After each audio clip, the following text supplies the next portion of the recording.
everybody, welcome back to another Blind Tuesdays. Hope you guys been enjoying the content on the channel as of late. And for this week, we spun the wheel and we landed on a comedy. And comedies are a very specific thing for me. I'm not, I don't usually get especially with just how comedy in general is. I don't know, I never really gravitate towards it, but uh, being that I had to choose a comedy, I decided to pick one of the most well-known comedies, if not probably the most well-known comedy of all time.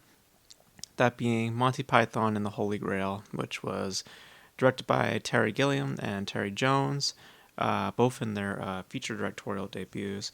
And I believe that they were part of the Monty Python comedy group, which was consisted of Graham Chapman, John Cleese, Terry Gilliam, Eric Idle, Terry Jones, and Michael Palin.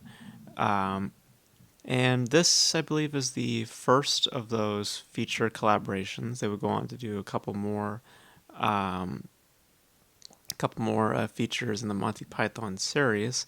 Um, and this satirizes the Arthurian legend with King Arthur and his fellow knights as they embark on a quest given to them by God in search of the Holy Grail. And that's just the basic premise. So, um, now I was not familiar with the style of Monty Python going into this.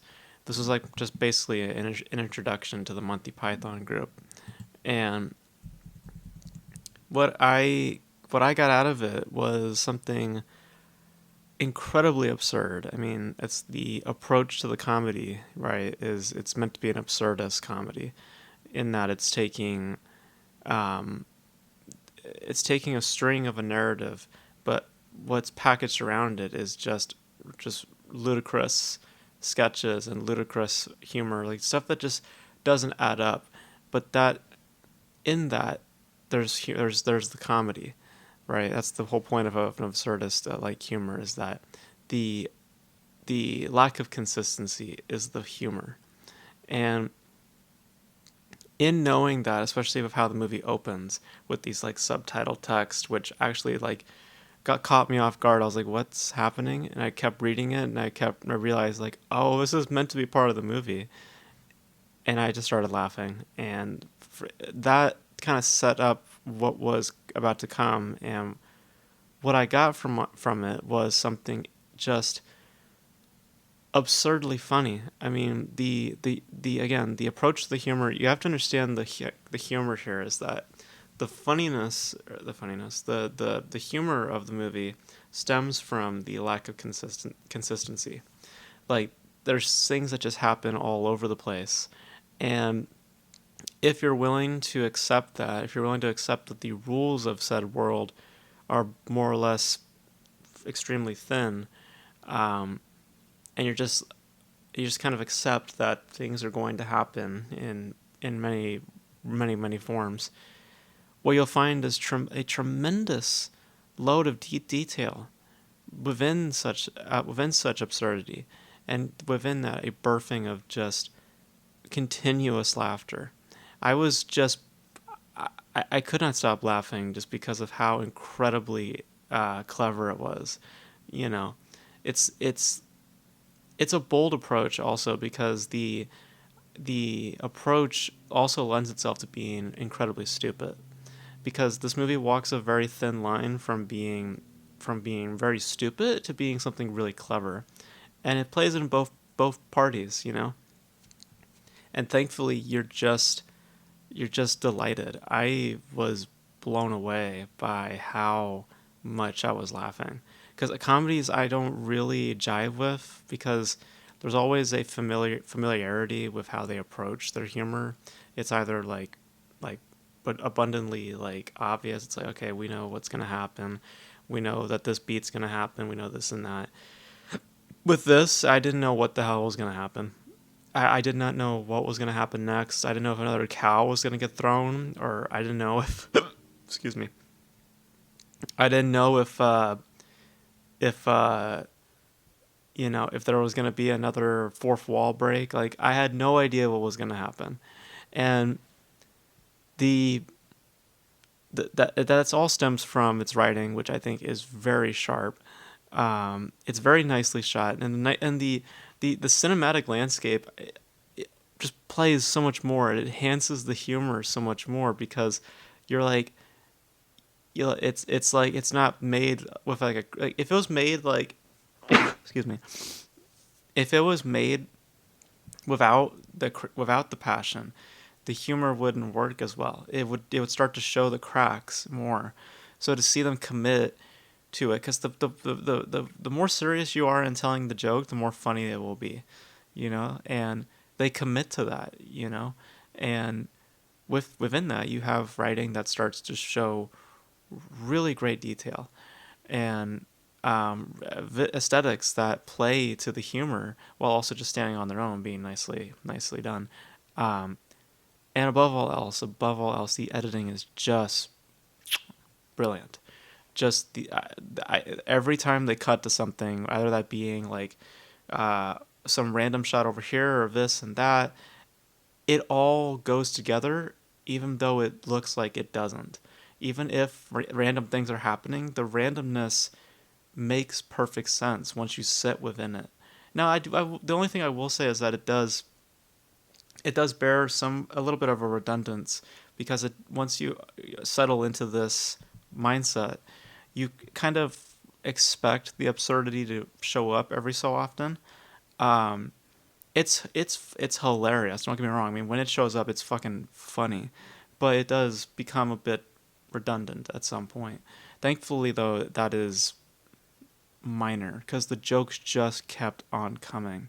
I could not stop laughing, and it's a lot to do with how the performances are being utilized, how the performances are just on their own, the writing, the editing is just brilliant. It's some of the best editing that I probably have ever seen. I'm dead serious because of how much it enhanced the humor and how much it plays to the overall circumstance. It's not just there just to do things. It's there to make the circumstance more ridiculous and hence more funny. You know, I've really just fell in love with this movie. I adore it. It is so funny. Probably one of the funniest things. One of I'm tempted to say maybe my favorite comedy. I'm sorry. Like it really won me over because comedies usually like I could find them funny, but I just never really grab onto them too much. Maybe that just speaks to my soul, but I don't know.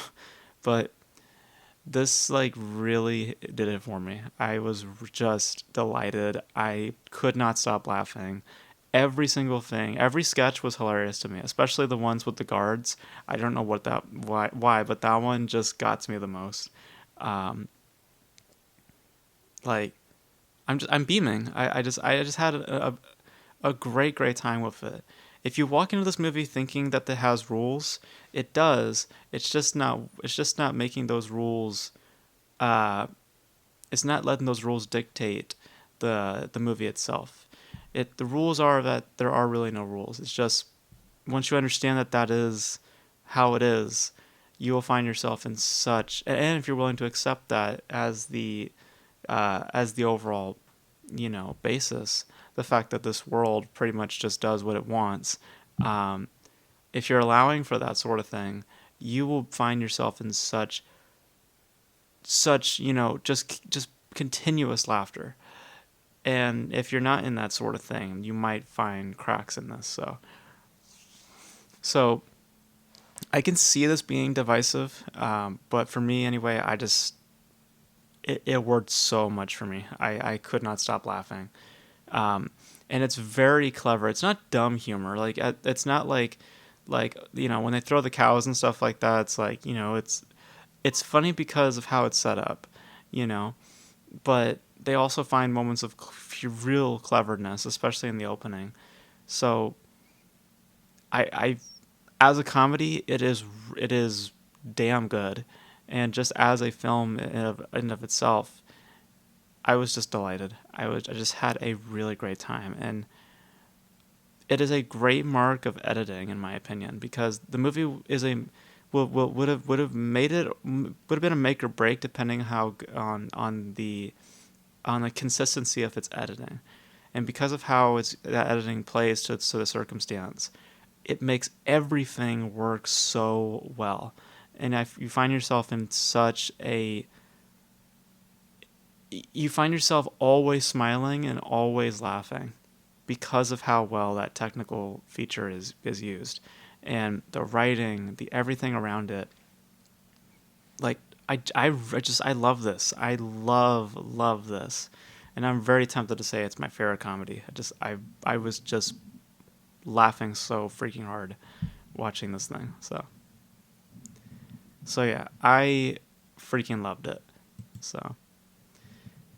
So yeah, so those are my thoughts on Monty Python, The Holy Grail. Just amazing, absolutely amazing, incredible editing. Uh, like, just wow, really just blew me away. The whole thing, like just with its humor, the editing, the the performances, everything was just working. You know, like the only thing that was becoming an anchor was the redundance in its absurdity, but thankfully it's minor because all the sketches worked so well. So so yeah, I love this. I adore this movie. So this being Blind Tuesdays, let's head over to the wheel and let's see what's gonna be for next week. So let's spin the wheel here right now and see what we get. So here we go. Next week for Blind Tuesdays, it's going to be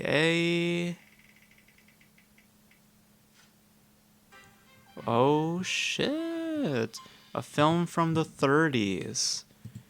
Okay. All right, so we got to do a film from the 30s now. Interesting. Huh. Okay. So that's going to be for next week. So let me know your thoughts on what film we should do. It has to be decade specific from the 30s, not genre specific. So it could be a horror film, it could be a drama, it could be anything. Just let me know your thoughts in the comment section below. And of course, your thoughts on Monty Python, The Holy Grail, and if I should see the follow ups. Let me know if those are any good. Let me know all your thoughts in the comment section below. And that's going to be it for me, guys. Thank you guys for tuning in. And until then, I will catch you guys in the next video. Bye. Or should I say, knee, knee. So, if you've seen the movie, you know what I'm talking about. But thank you guys for watching. I'll catch you guys next time. Bye.